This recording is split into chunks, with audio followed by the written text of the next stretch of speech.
Welcome to DFS Insights. I am David Geislinger, and I am joined by my cousin, David Grant Jr. The teams up on the block are the Los Angeles Rams at the Detroit Lions.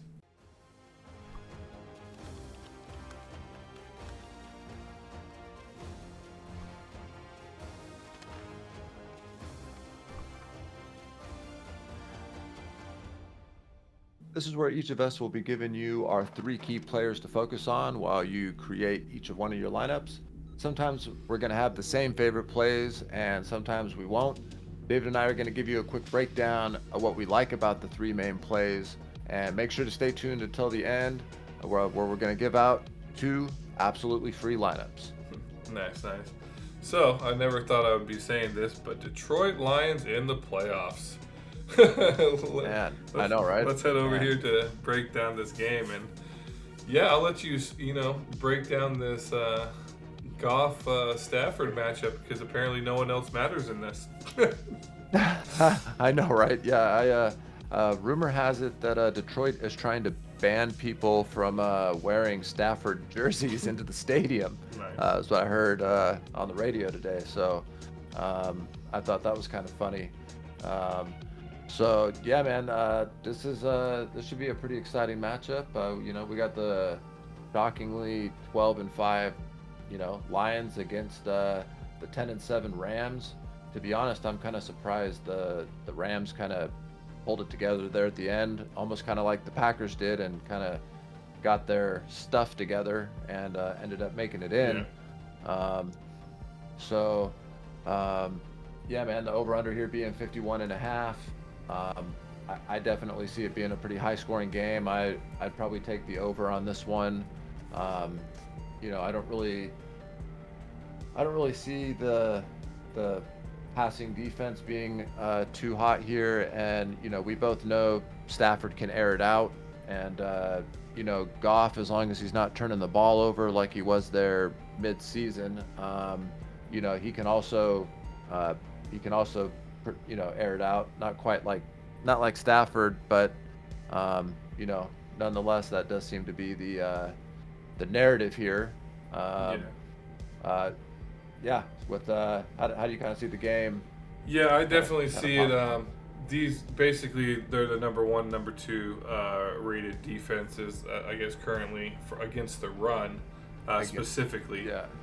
So yeah, it's going to be I think more of a who got the better arm kind of deal, and we all know both of them can have 5 touchdown games. We both know they both can have 4 interception games.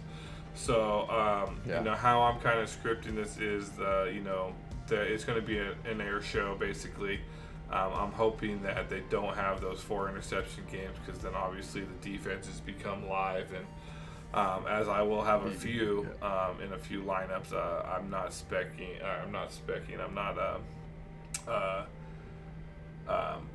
utilizing the defenses as much. I'll definitely be a little bit under the field on those. So yeah, this is going to be interesting. Stafford going back to Detroit. Goff get to go against his old team. So I don't know. It's like I said, everywhere you look, it's all about Stafford Goff matchup, and it doesn't there's no other players I guess playing. So I guess we can just end the show now and just. I know, right? Yeah. Hey, roster those two guys. Yeah, roster them two. Leave the other 3 blank. You'll be fine. Yeah. But no, I think it's going to be a good matchup. No weather, like we mentioned in our previous games, the Kansas City and the Buffalo games. This will be indoors in Detroit. So yeah, I think everything's kind of live, but I'm definitely going to be leaning more towards the airing out portion of this, especially with both sides have the weapons to back that up. So. With that, what weapons are you going to be utilizing here? Yeah, I'm absolutely shocked that Matt Stafford is only 12,500. That's a shockingly low price for what he is capable of producing. I'll be having him at the MVP spot a lot, to be honest. I don't know how contrarian that's going to be considered, but knowing that there's I mean, a good 5 guys ahead of him. You know, a lot of the casual people that maybe haven't played before or just gonna, bet because it's the playoffs are gonna just naturally go to the more expensive people. So I'm hoping Stafford might be on, the at least lower than what he should be. So I'll be pretty heavy on him at the MVP. I'll just flat out say it right now. I think the Rams are going to win, and I think they're going to win by more than 3 points. And it's going to be because of him. And, they got he's got killer weapons to throw to. To lead me over to, I'll be pairing him up with Cooper Kupp, which, again, here's another guy who's only 11,000.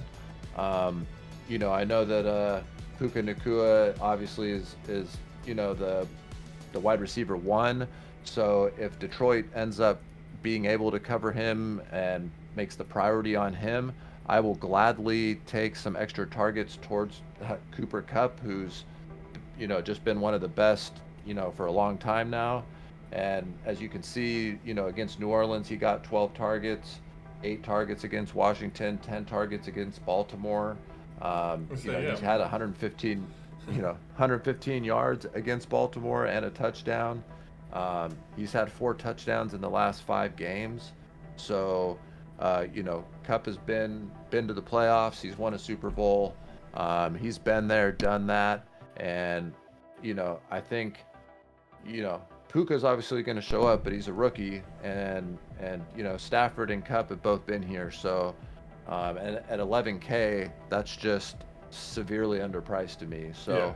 I'll be going, Stafford at MVP, a lot of Cooper Kupp, and then as much as I wanted to try to throw in a Detroit player, these Rams are just too underpriced for me, and so at that point, if I have them winning and my game script has them winning going into the fourth quarter, that means they're going to want to eat up the clock. And Mr. Kyron Williams has been a beast all year. I do understand that the Lions are currently ranked second against the rush, Yeah. but nonetheless, this is playoff football. This dude's been just a beast. He also is involved in the passing game. I mean, against Washington, he had 7 targets. So we know he has the upside of that many. So at least he is a little involved there. And I mean, he ended the regular season with, just scoring 3 touchdowns. So, 20 rushing attempts, 87 yards, 3 touchdowns. He's got 6 touchdowns in the last 5 games. So, I just see the Rams controlling this game, at least going into the fourth quarter. Yeah. And from there on, it's going to be the Rams show. I'm sorry, it's just how I see it. So I agree with that for sure. Yeah. I think the spread here is generous towards Detroit. And again, I know they're at home. I get it. They're at home. The 3 points is, I could see this hitting the over because I don't think either defense is really all that great. But I would take the Rams defense, to be honest, over Detroit's defense. And I would take the Rams offense over Detroit's offense. So, yeah, man, what are your kind of thoughts there? And what 3 picks do you got going on? Yeah, no, I agree with your take. I think the Rams are going to probably, I'm going to be scripting that they're going to pull this out. They looked really good recently, and their defense has been pretty strong. And I know the Lions did get robbed beating the Cowboys, so I mean that yeah. That changes everything. So the Detroit, it depends. I mean, I've seen games where they're just like boom and firing on all cylinders, everything's looking clean, and then all of a sudden you have 2-3 games in a row where it's Goff's turning it over 3-4 times, you're like, what is going on? Like their run game, both their running backs don't get established. So yeah, I do agree with the Cup analysis there, and also the Stafford one.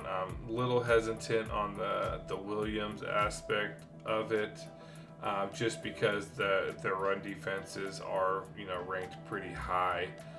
So I mean, hopefully he is a really good running back. So hopefully he does get established and going, and then obviously that wouldn't be a factor. But yeah, I might be little slightly under the field with him, just how I'm scripting it with the more the air show wise. So with that, my picks, I'll go with it. First up, I'll second that with Stafford. I think he has the arm, to get to win this. Yeah, with you saying the 51.5 over under, definitely I feel like it's going to be at least that. Because the ranking of both secondaries are literally the bottom 31st and 32nd. So whether they're the top in the run and bottom on there. So that obviously, if they're weak coverage, Stafford's been in the game long enough. He's had multiple playoffs under his belt. He's never won any. Well, I mean, with the Lions, he did obviously win the Super Bowl with the Rams, but yeah, so he has plenty of experience, and yeah, I think he's going to be definitely MVP, and like you mentioned, at 12.5, like I see more like 14, like 14.5, Yeah, 15 at man. least, especially. Going against a weaker defense in the Detroit, which is weird. I mean, even Goff sitting at 13, I still think that's low, I thought low that there was too. Puka Nacua came in, my second pick. Puka Nacua came in, like a wrecking ball there. Like Cup was out and he stepped in and didn't even look back, and obviously built up a good rapport with Stafford. He is getting, him and Cup both are getting 8 to 12 targets a game. So if Stafford's throwing it 35 times, if Nakua's getting 10, Cup's getting 10, like that's basically a third of Stafford's passes are going to one of these two targets. So you can definitely count on them. Both of them are sure hands. Nacua has come out with, I've seen amazing catches. Be looking obviously for either a touchdown game or one of these higher receiving yard games. And with the secondary of Detroit being pretty soft, I can easily see him being at 100+ yards with the touchdown. So with that, moving on to my third pick, I did want to jump over to the Detroit Lions, and I'm interested in Jameson Williams here. News that Khalif Raymond is not playing. Obviously, with St. Brown being their primary, hopefully all the focus will be on Amon-Ra to slow him down. Jameson did take a game off. I believe he was hurt, or he just took it off for resting purposes. But I think he is a viable wide receiver too. And with obviously Raymond out, that just gives him even more leverage to come back and get him. I'm hoping obviously for a little bit more targets. I think Detroit will probably be playing from behind here, so hopefully they don't lean too much on their run game, which is hard to say because they have two of probably the best running backs of the season, Montgomery and Gibbs. So I'm hoping they do play from behind, and that they kind of get away from that dual attack there. And then I can just see Jameson Williams at 7,500 being a viable target there. So those are my three picks. What do you think of those, Conan?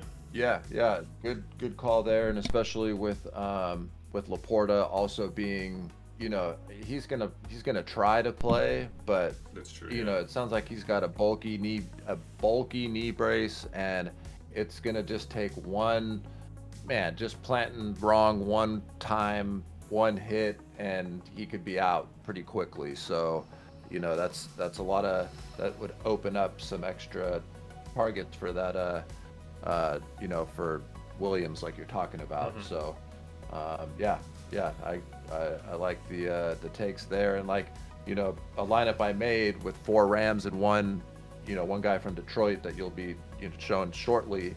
I could easily take out Williams and put in Puka Nakua, Mm-hmm. and then have 1,500 left on the table. Instead of zeroing out the salary, which I hate doing. But if Stafford's going to have a day and really spread it out anyway, then it would make sense to do that. So Nice. yeah. But with that, who do you got? Let's head over here to our predictions for this matchup. So, who do you got? Who's your MVP? Your best value play? And your overall game score? And game score. So yeah, I'm gonna go with Matthew Stafford as the MVP. I think him going back into Detroit, he's gonna be up for this game. He's gonna show up and show out. It'll be like being at home for him. I could imagine, since he was there for so long. 12 years. And 12 now years. Yeah, I know, right?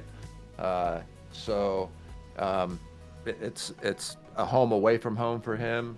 And I just think the Rams are the overall better team, and it's that they're hitting on all cylinders at the right time. So that's my MVP. My lower owned play, to be honest, is probably going to be the Rams kicker, the Brett Maher or Maher. I believe he used to kick for Dallas, if I'm not mistaken. But I could see it, if the Rams are still going to score quite a few touchdowns. I could see them scoring a few field goals as well. And he's definitely a capable kicker, and at 8,500, he's hit 15, 16, 15 fantasy points. So at 8,500 instead of the 9 or 9,500 like we see some kickers, this is playoff time. So with things maybe tightening up a little bit, I could see a couple more field goals, happening in this game. So, and the over/under here at 51.5. I got the Rams. Yeah, I got the game covering the over. I got the Rams winning this by probably 10, to be honest. And I'd say, man, it's probably going to be like 35 to 24. Yeah, by 11, 35, 24 Rams. And, I know that's pretty high scoring for a playoff game, but, they are in a dome, and again, this should be a good air show for sure. So, who's your MVP, and how do you see this score going? Yeah, I'm gonna second the Stafford one. I think he's gonna show up and play. I think the Detroit will probably hold Williams, and Stafford will use his arm to basically beat Detroit. That's how I'm kind of. He's not afraid to. Yeah, that's how I'm gonna. Him and his sidearm throws. But yeah, no. And with that, obviously, there's so many targets for him to hit, which helps him maintain that MVP spot. So he's not focused on just like Cup. I'll need him to spread the ball out so he gets the points, and obviously has that raw fantasy point over everybody else. Value play, I'm going to stick with the guy here, Jameis Williams, at the 7,500, just because he is, a really good receiver, and at that price range with the, the confirmed out of Khalif Raymond and Laporta status still right now up in the air, and then even if he did play, he's not going to be, Laporta prime, even though he is a rookie. So, but Yeah, so I see him. All it does is take a few targets and a touchdown to easily make a 7,500 salary player, valuable in any lineup. And the overall game score, yeah, I like the 10 points, but I think I'm going to stick with what I had. I think I'm going to go 31, 21. 10 point. Yeah, 10 point. 31, 21. I was going to say 24, but I just don't see that. I'm not trying to picture a field goal, and I know, right? both teams are going to be moving it, so the field goals are highly possible. But I just think if they stuck with the air game, their secondaries are pretty weak. They'll get touchdowns fairly easy. So yeah, 31-21. I'll stick with that. Nice. And with that, what everybody's been waiting for here are lineups, free lineups. Please leave a comment in the comment section below. Let us know what you think of the video and of the lineups, or if you have any additional questions that you would like answered. We'd be more than happy to continue the conversation down in the comment section. Also, make sure you hit that like, subscribe, notification bell, as it does help the channel put us out. And feel free to cruise around the channel. We do have most of the games for this wild card weekend up. We have the Kansas City, Miami, the Pittsburgh, Buffalo, and also the Green Bay, Dallas, all floating around. So make sure you get those free lineups in those videos, and also watch it for the analysis there. And with that, hope to see you on the leaderboards. And Dave, send us off. Yeah. Yes, sir. Yeah, man. Make sure everyone to check out all the other videos. We have the Fanduel single game here for just about all the games. So make sure we got 2 free lineups for each video. We've done the research, we've done some analysis, and that way you don't have to do it. Since we started the podcast, we definitely have a winning record here, where the lineup at least is going to double. Not every time, but it's going to, typically one of the 2 lineups is going to double its money, and if not, put you in contention to win that big money. So make sure to check that out, like, subscribe, and good luck to everybody this weekend, and let's make some money.